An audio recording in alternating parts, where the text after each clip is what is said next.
Takulandirani ku Malawian Cameras. Apolisi ali ngadzi mu mzinda wa Lilongwe amanga Black Mussa yemwe ndikabwerebwere okundende kamba kakuba katundu kuphatikizapo makompyuta ndi CCTV cameras ku likulu la boma Capitol Hill. Mwazina Mussa iye amaba zinthu zake m'maofesi monga wachiwiri kwa mtsogoleri wa dziko lino, unduna wa zachuma komanso unduna wa zaumoyo. Muofesi ya wachiwiri kwa mtsogoleri wa dziko lino Saulos Chilima, Mussa wati anangomamoti kudya mabisiketi omwe analimo.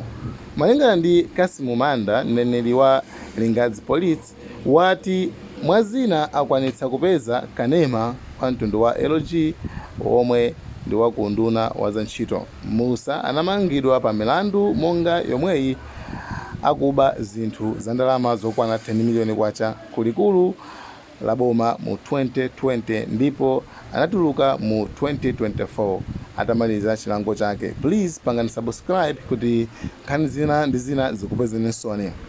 Makoma nonse zikoma kwambiri.